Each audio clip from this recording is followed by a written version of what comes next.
Hey guys, so this weird thing has been happening to me lately. I'm walking down the street and some random people stop me to ask, "Are you the Adamisko Shah?" And I go like, "Yes." And they go like, "Which opening do you prefer for black pieces? The Scandinavian or the French defense?" And I go like, "Yes." That's when I usually wake up. But anyways, let me explain. I never played the French defense. I always play the Scandinavian, but sometimes they don't capture this pawn, and if they don't, then they are most likely going to push it to e5. This is not the best move. Of course, they should capture this pawn, but some people just hate to face the Scandinavian.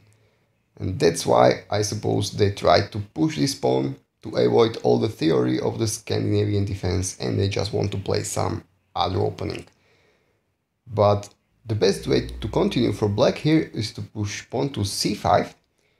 And now this resembles a pawn structure of a French defense. I mean the French advanced variation.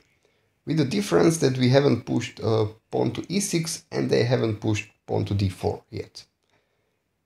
And thanks to that, actually, our bishop has some freedom to move around this diagonal, which is a little bit of an upgrade. So that's why I call this the French on steroids. And on top of it, there will be some nice traps, so stay tuned. There are three most played moves in this position for white, and it is pawn to f4, knight to f3, and pawn to d4. So this is what I'm going to be talking about today. And let's start with the most boring one, which is pawn to f4. Now this, to my eye, is a suspicious move, and also Stockfish is saying that this is already better for black. Unfortunately, there are no immediate traps or quick kills for us to exploit this, weakened king on these dark squares. But let me just give you a nice line which I like to play. I like to continue with knight to h6. This is a flexible move. Now our knight is aiming for these two juicy squares, and also it never has to worry about being captured by this bishop and damaging our structure because the pawns are in the way. So they usually continue with knight to f3. Here we can utilize our light square bishop on g4 before closing the doors with e6. And since we are pinning their knight, usually they break the pin with bishop to e2. And we can continue with knight to f5. Nice square for our knight. It will be hard for them to get rid of it.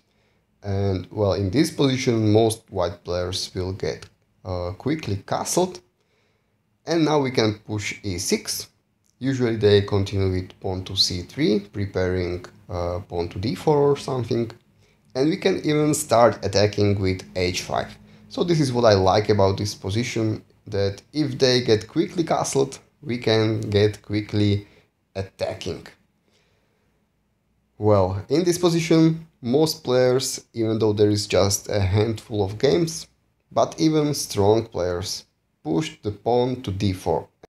And this looks like a nice solid structure of pawns here, but unfortunately the Stockfish is saying that this is already losing for white.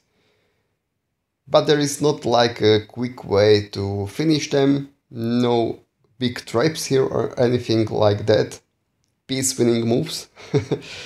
You are still going to have to play a bunch of developing moves and only then attack your opponent. But well, yeah, the position is around minus 2.6 or minus 3 or something like that. Alright guys, I think that's enough for this line. Let's see the other ones. So let's see the knight to f3. Here you can immediately go for bishop to g4, pinning their knight. And most likely they are going to unpin with bishop to e2. And you can continue with knight to c6, a simple developing move. But after that, most people are going to mess it up. And the two most played moves here are mistakes, and it's either getting short castled or pushing pawn to d4. Which they are likely to transpose one to another. So let's see if they get castled. You can just grab this knight on f3, they will recapture with their bishop, and you can grab yourself a pawn on e5. Here they usually play d4, trying to kick away the knight, or I don't know. But you can catch this pawn, and when they recapture with their queen, they just get themselves into more trouble, because you can capture on f3 now with check, and they have to damage their structure, and this is once again winning for black. We are up a pawn, and we have a very nice pawn structure, because it is like untouched, or how to say this, and they have doubled pawns and 3 pawn islands, and the fact that they are castled doesn't even matter anymore. And if we go back and see the other move, so if instead they don't get castled but push d4 right away, then you can first grab this knight, and after they recapture, you can capture the pawn on d4, and here they usually get castled, and here you can just capture this pawn on e5. I really don't know why they played these mistakes, but this is the most played moves on Lichess database. And once again, queen captures on d4, knight captures the bishop, and we end up in the same position. Let's go back a little. So what if they don't play bishop to e2? What if they play the second most played move, and that is h3, trying to get rid of the bishop? Well, you can just simply capture this knight right away, so they will recapture with their queen. And the point is, it is better to just use this bishop to be traded for this knight. And we can continue with pawn to e6. They usually go with bishop to b5 check. You can block it with your knight. They get castled. You can harass this bishop, so they usually capture here. You recapture. They push d3 to elaborate their dark square bishop. You can develop your knight, and in this position most players are going to try to pin your knight to your queen, but it doesn't work because there is no queen on d8. And you can go knight to c6 and you will have a fine game. Stockfish is always saying that this is just better for black, and black is doing fine. Alright guys, let's go back, and now we will have a look at the most exciting variation of this opening, and that is when your opponent continues with pawn to d4. Because there are some really cool traps. So first you are going to capture the pawn on d4, and they are going to recapture with their queen, and you can play knight to c6, attacking the queen and the pawn at the same time. Now there are two most played moves here to deal with this, and the most played one is bishop to b5, pinning the knight, so neutralizing this threat. We will get to that later. The second most played move is queen to f4, so holding on to the pawn and moving the queen out of the danger. Well, in this case we have a nice and sneaky move, and that is pawn to g6. So just preparing our dark square bishop to be fianchettoed and putting some more pressure here. And the most two played moves here are either bishop to b5 or knight to f3, and let me tell you, both of them are losing blunders. So let's see why. If bishop to b5, this is the worst one, we can now unleash our true plan, and that was, boom, bishop to h6. So hitting the queen, and wherever the queen moves, then this bishop on c1 is going to fall. And we will be up a piece and winning the game easily from there. And let's see the other move, knight to f3. Well, in this case, after bishop to h6, they have this option to block this attack with their knight. But this is still not going to work for them, because we can harass this pinned knight with our pawn. And even if they capture the pawn, we still have this other pawn to recapture. So we are now utilizing this chess rule PP on the PP, put pressure on the pinned piece, and we are winning a piece like this. The Stockfish is now saying it is best for them to play h4 and just let this knight be captured. But, that's not the human nature, and they will try to find a solution. And there appears to be one with this queen to e3 check.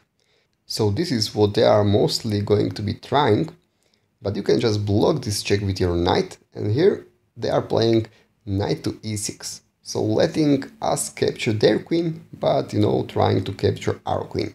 But this is still going to be winning for us, because after this trade we are capturing this bishop, And we are already up a piece, and also we are threatening to just capture on b2 and afterwards capturing the rook. So winning for black. Let's go back. Let's go back, and now let's see this move bishop to b5.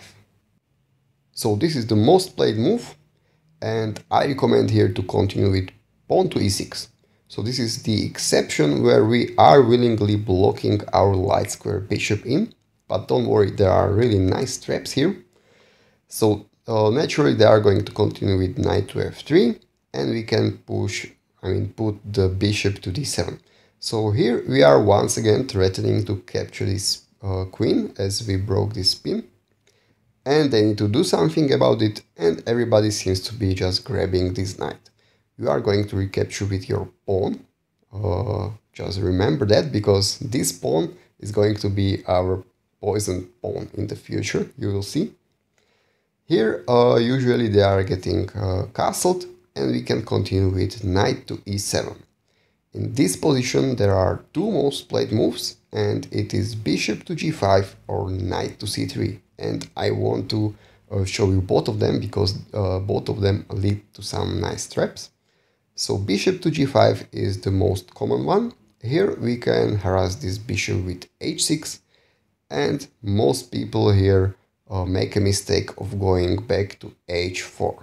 You know, they want to keep this spin going, but we are still going to play g5, harass the bishop to g3.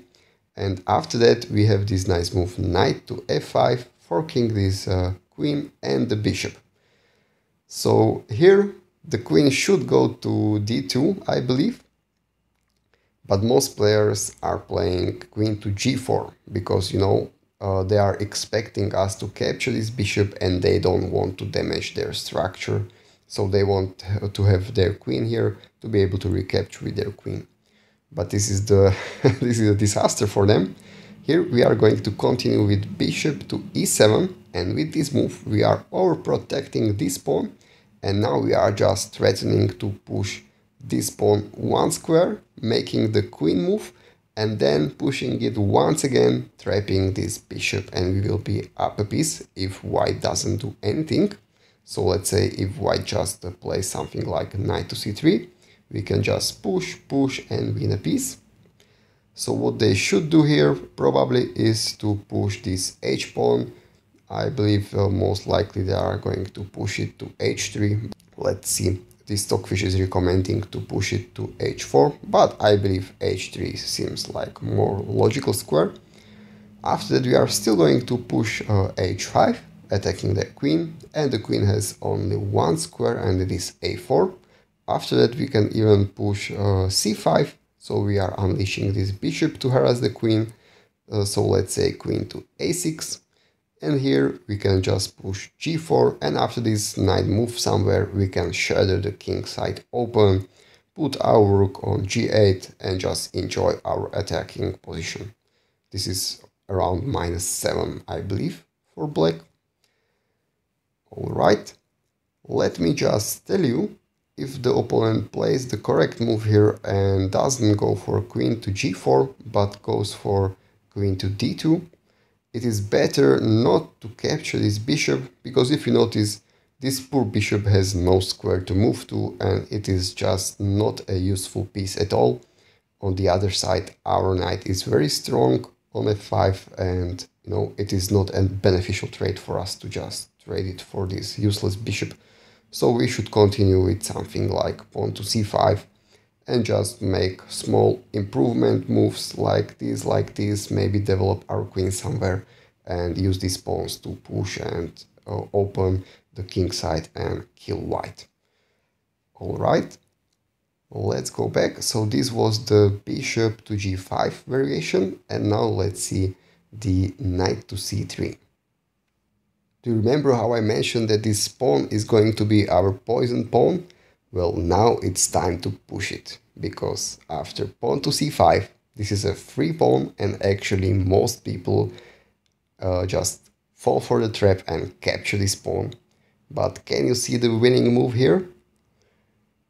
Well, it's knight to f5, and the queen is just trapped in the middle of the board with so many squares to go to, but none.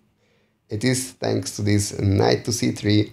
It took away the only square that the queen would be able to retreat to, but in this case, after knight to c3 and capturing our pawn on c5, the queen is trapped and we are winning. Yeah. So this is the final trap that I wanted to share with you with this French on steroids opening. I hope you liked it. I hope you learned something. Take care, have fun, and bye.